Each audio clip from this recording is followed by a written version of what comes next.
Okay, so um, have you ever had one of those interviews you just completely bombed? Like where you thought you knew everything and then bam, they asked you about like your weaknesses and you just totally freeze. Oh, yeah.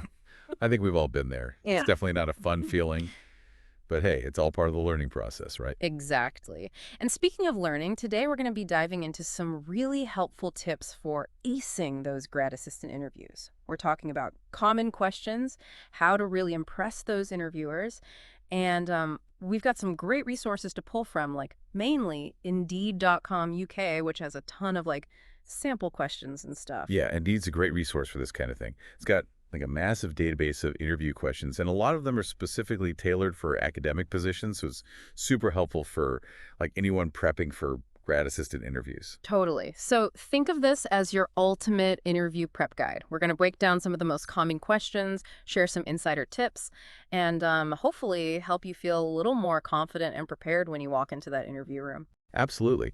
And the cool thing about these questions is they're not just for grad assistants.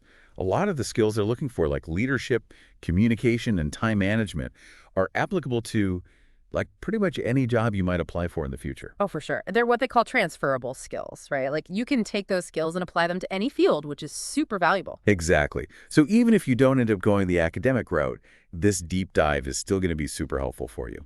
Okay, so let's jump right in. One of the first things the Indeed article talks about is like what interviewers are really looking for in a grad assistant.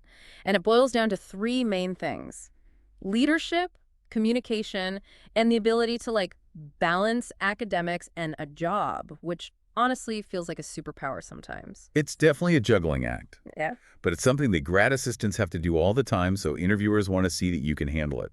They're basically looking for someone who can be a leader in the classroom, communicate effectively with students and faculty, and manage their time like a boss. Right. It's like they want you to be this multitasking superhero who can do it all. Exactly. So how do you actually show them that you have those skills? Well, one of the most common questions they ask is, how do you manage your time between academic studies and work responsibilities? And a lot of people kind of fumble through this one, giving generic answers about like prioritization and deadlines. Right, because like in theory, everyone knows you're supposed to prioritize and set deadlines, but in reality, it's a lot harder than it sounds. Absolutely. And that's why I always encourage people to like really think about their personal time management style. Like, are you a planner? Do you thrive under pressure? Yeah, or are you like more spontaneous? Do you need like total silence to focus? Exactly. Know yourself and how you work best, and then be able to articulate that to the interviewers. It shows them that you're self-aware and that you've thought about how you'll manage your time effectively. That's such a good point. Okay, let's move on to another big one. Research experience. The Indeed article uses like an example of a wildlife research project to illustrate this point. But what if you don't have like a super flashy research project to talk about? Well, even if your research isn't like super groundbreaking, you can still talk about it in a way that showcases your skills and experience. It's all about how you frame it. Okay, so how do you do that? Like, what should you focus on? Think back to like specific challenges you faced during your research.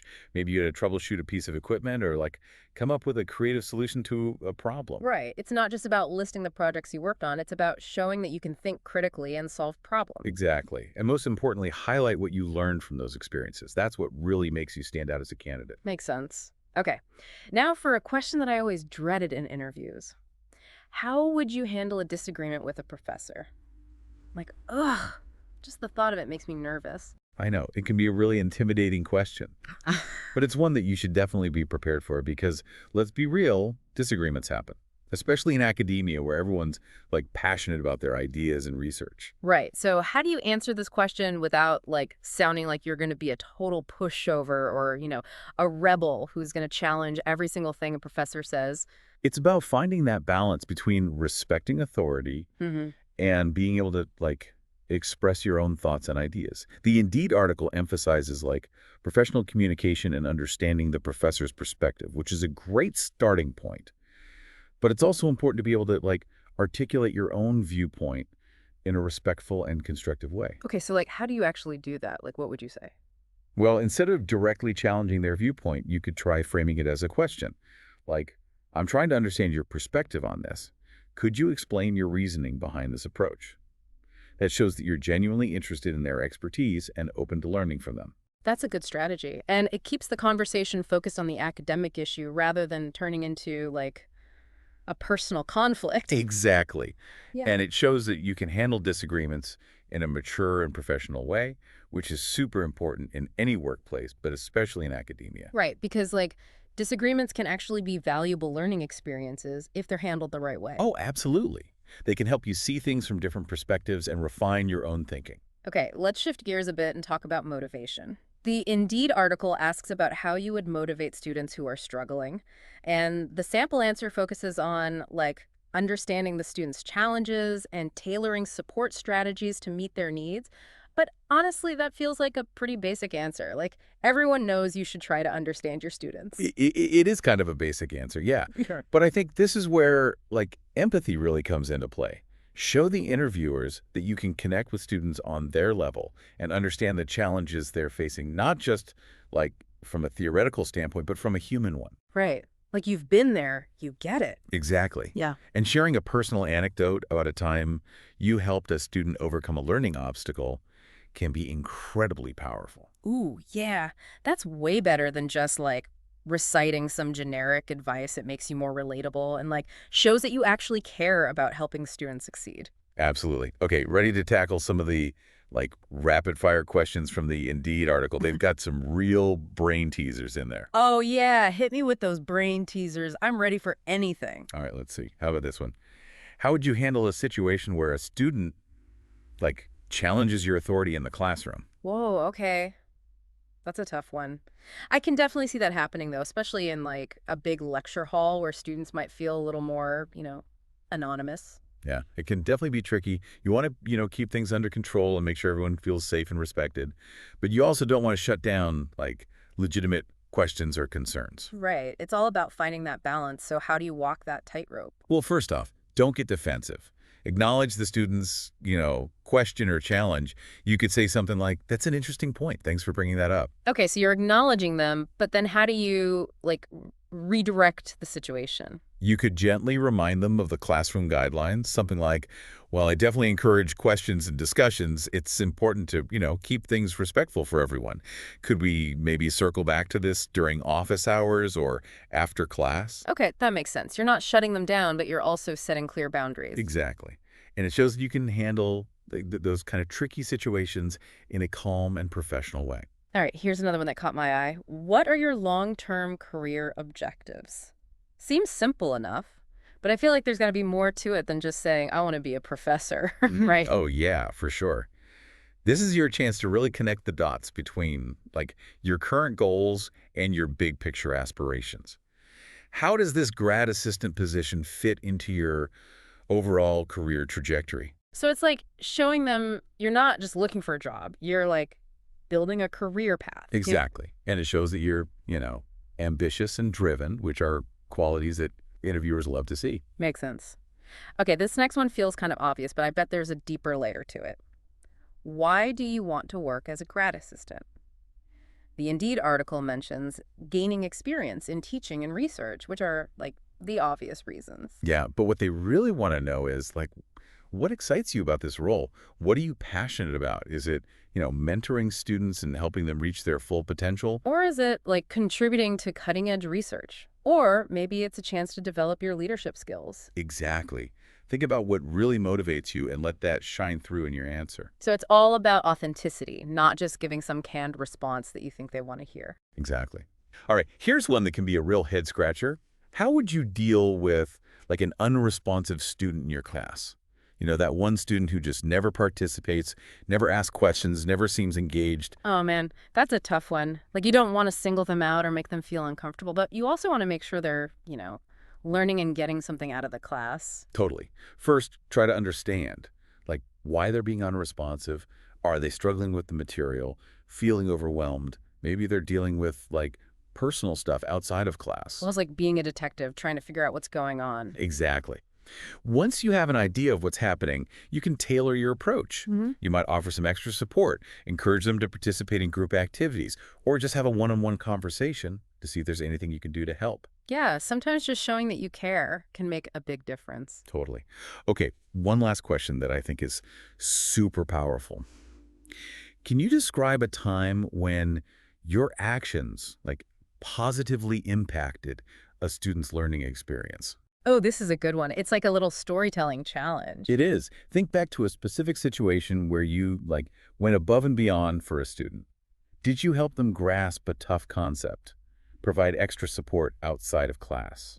Maybe you just offered some encouragement that really made a difference. Exactly. Share those stories. Yeah. They showcase your teaching skills, your ability to connect with students, and your passion for education. It's all about those little moments that remind us why we love teaching. And sharing those stories in an interview can really make you stand out as a candidate who genuinely cares about student success. Okay, now that we've tackled some of those, like, trickier questions, let's talk about some of the more practical aspects of being a grad assistant. Yeah, good point. The Indeed article mentions that the number of hours you work can vary, but it's usually between 10 and 20 hours per week. Yeah, which means those time management skills we were talking about earlier are super important. You're going to have to juggle your work responsibilities with your academic commitments and, your personal life too. For sure. It's a balancing act, but definitely doable with some good planning and communication. Speaking of communication, you'll typically be reporting to, like, a faculty member, whether it's a professor or, a departmental administrator. Building a good relationship with your supervisor is key to having a positive experience. Yeah, open communication, mutual respect, all that good stuff. Now let's talk about the long-term benefits of being a grad assistant. It's an amazing way to get, like, hands-on experience in academia, which looks great on your resume, whether you decide to stay in academia or, pursue something else. It's like a test drive for a career in academia. You get to try out different roles, build your skills, and make connections. And employers really value that experience. It shows that you're dedicated, capable, and ready to contribute. Okay, so big takeaway time. What does all this mean for our listeners who are prepping for their grad assistant interviews? It means that preparation is about so much more than just memorizing answers or, like, reciting facts. It's about showing your skills, sharing your passions, and being authentically you. It's about showing them that you're not just a grad student, you're a future leader, researcher, educator. And this interview is just the beginning of that journey. We've covered a lot of ground today, but ultimately the best way to prepare is to really reflect on your own experiences, know your strengths, and articulate what makes you uniquely qualified for this role. And don't be afraid to let your personality shine through. So take all this advice, practice your answers, and go rock that interview. You got this. Oh, and one last thought before we wrap up. Think about how this grad assistant position will help you achieve your long-term goals. Having that clear vision will make you a stronger candidate and help you, stay focused on your path. And even if, the specific interview doesn't work out, don't sweat it. All this stuff we've talked about, all these skills and tips, they're going to be useful no matter what you end up doing. That's so true. Every interview is a learning experience, right? Yeah. You can always take something away from it, even if it's not the outcome you were hoping for. Exactly. And hey, maybe someday you will be the one on the other side of the table interviewing all those eager grad assistant hopefuls. Huh. Mm-hmm. That would be pretty cool. But for now, focus on acing this interview. You've got this. All right, that wraps up our deep dive on grad assistant interview prep. Hopefully you're feeling a little more prepared, a little less stressed, and ready to, rock those interviews. And remember, there are tons of resources out there to support you. Your career services office, online communities, even, podcasts like this one. Exactly. Don't be afraid to reach out and ask for help. And most importantly, believe in yourself. You got this. Until next time, keep learning, keep growing, and keep diving deep.